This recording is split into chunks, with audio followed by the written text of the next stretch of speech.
स्त्री का घर इमोशनल कहानी। तुम्हें कितनी बार बताया है, मेरे तैयार होने से पहले मेरा नाश्ता तैयार हो जाना चाहिए। शादी के 25 सालों बाद भी मुझे क्यों बार बार एक ही बात बतानी पड़ती है। लता, तुम्हें क्या है? तुम तो आराम से घर पर रहोगी, मुझे काम पर जाना पड़ता है। तुम हो कि हमेशा बेवकूफ़ों जैसी हरकत करती हो। अगर तुम ये जानबूझकर करती हो तो याद रखना, मुझसे बुरा कोई नहीं होगा। आज भी प्रशांत का पारा चढ़ा हुआ था। इन कटु शब्दों में अपना गुस्सा उतारते हुए, गीला तौलिया कुर्सी पर फेंकते हुए, प्रशांत गुस्से से लता की तरफ देखने लगा। लता के लिए प्रशांत का ये बेवजह का गुस्सा कोई नई बात नहीं थी। वह महीने में 3-4 बार ऐसे ही लता पर बरस पड़ता था। पहले पहले लता उसका विरोध किया करती थी, लेकिन जब कई सालों तक प्रशांत में कोई बदलाव नहीं दिखा तो लता ने खुद को ही बदल दिया। अब प्रशांत के कुछ भी कहने से लता को कोई फर्क नहीं पड़ता था। प्रशांत की हर बात वो चुपचाप सिर नीचे झुकाए सुन लेते थी। शादी के पहले 5 साल तक लता ने पूरी कोशिश की थी कि प्रशांत को बदला जाए, लेकिन फालतू का गुस्सा करना और बाद में लता को भला बुरा कहना, यह मानो जैसे उसकी आदत बन गई थी। कोई भी वाद विवाद होता तो प्रशांत सीधा लता को बोल देता, अगर मैं तुम्हें अच्छा नहीं लगता तो क्यों नहीं चली जाती अपने मायके, क्यों रहती हो मेरे साथ। इतना सब कुछ होने के बावजूद लता प्रशांत के साथ रहती थी, क्योंकि उसे अपनी बेटी की फिक्र थी। और वह जाती भी तो कहा, अपने बूढ़े हो चुके माँ बाप को इस उम्र में परेशान करना वह नहीं चाहती थी। समाज और लोग क्या कहेंगे, ये भी तो उसे देखना था। वह इतनी पढ़ी लिखी भी तो नहीं थी कि खुद जाकर कोई नौकरी कर सके और अपना और अपनी बेटी का पालन पोषण कर सके। लता को अब अपनी फिक्र नहीं थी, उसको फिक्र थी तो बस अपनी शादी लायक हो रही बेटी की।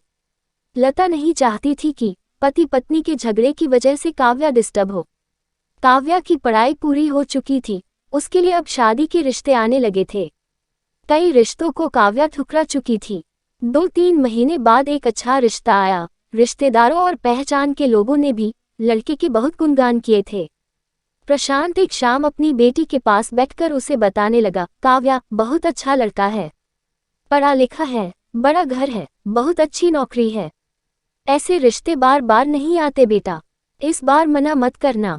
काव्या अपने पिता से ज्यादा बात नहीं करती थी, शायद डरती थी या शायद नफरत करती थी, लेकिन आज वो अपनी पूरी हिम्मत इकट्ठा कर बोली, मुझे अभी शादी नहीं करना है पापा, मैं नौकरी करना चाहती हूँ, खुद अपने पैरों पर खड़ी होना चाहती हूँ।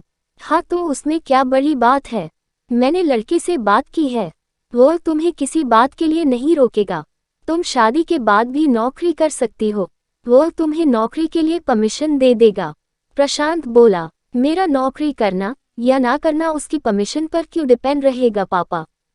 काव्या ने पूछा, मैं कह रहा हूँ ना, तुम्हें किसी भी चीज की कमी नहीं होगी वहाँ। ऐसे रिश्ते बार बार नहीं आते, इसे ठुकरा मत, बहुत खुश रहोगी तुम वहाँ। प्रशांत बोला, पापा क्या मैं उतनी ही खुश रहूंगी जितनी मम्मी इस घर में खुश है। काव्या ने तंज कसते हुए कहा, आज तुम्हारी जबान कुछ ज्यादा नहीं चल रही।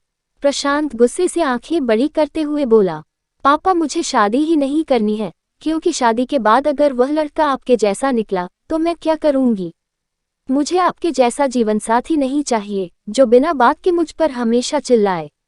मुझे कुछ भी अपनी पसंद का लेना हो तो 10 बार सोचना पड़े, कहीं वह नाराज ना हो जाए। मेरी तबीयत कैसी भी हो उसे परवाह ना हो, रोटी थोड़ी सी मोटी बन जाए तो घर सर पर उठा ले, उसकी चेकबुक ना मिले तो भी मेरा ही दोष निकालें, और हर छोटी मोटी बात पर मुझे मायके जाने के लिए कहे। काव्या ने अपना दिल खाली करते हुए पापा से सब कह दिया।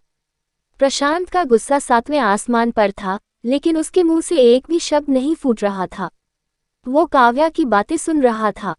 काव्या उतना ही बोलकर चुप नहीं हुई। आज पहली बार वह अपने पापा के सामने इतना कुछ बोल रही थी। पापा, आपने माँ के साथ हमेशा गलत व्यवहार किया है। आप अपने ऑफिस का गुस्सा बिना सोचे समझे माँ पर उतार देते हैं, कभी इस बात की परवाह भी नहीं करते कि उन्हें कैसा लगता होगा। आपकी बातें सुन सुन माँ ने अपना स्वाभिमान खो दिया। प्रशांत आज पहली बार अपने किए बर्तावों को महसूस कर पा रहा था। वो इतना ही बोल पाया, जो तुम्हारा मन है वो करो, मैं तो इतना बुरा हूं ना। काव्या ने प्रशांत का हाथ पकड़ा और बोली, पापा मुझे सिर्फ एक सवाल का जवाब दे दो। क्या आप चाहेंगे कि मेरा पति आपके जैसा हो? अगर आपका जवाब हाँ है तो कर दीजिए मेरा रिश्ता आज ही, और ना है तो मुझे आत्मनिर्भर बनने दीजिए। प्रशांत कुछ भी ना बोल पाया और वहां से चुपचाप बाहर चला गया। आज उसे लता के सामने जाने में शर्म आ रही थी। चलते चलते उसकी आंखों से आंसू बह रहे थे। प्रशांत ने आज से अपने आप को बदलने का निश्चय किया।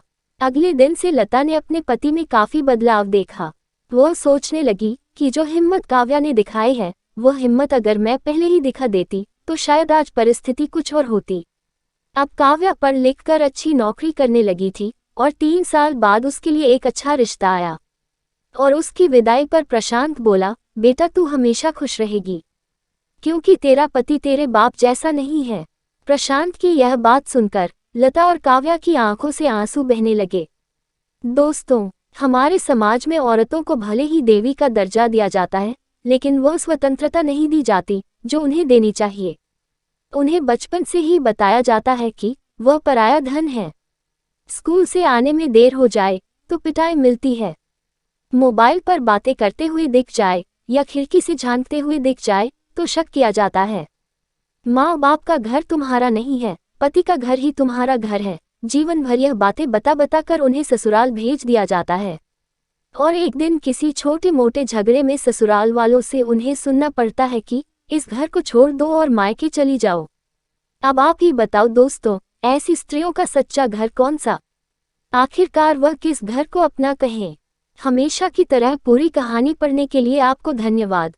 दोस्तों, उम्मीद है ये कहानी आपके दिल को छू गई होगी। आज की ये इमोशनल स्टोरी आपको कैसे लगी, ये आप हमें कमेंट करके बता सकते हैं। हम ऐसे ही कहानियाँ आपके लिए लेकर आते रहेंगे। धन्यवाद।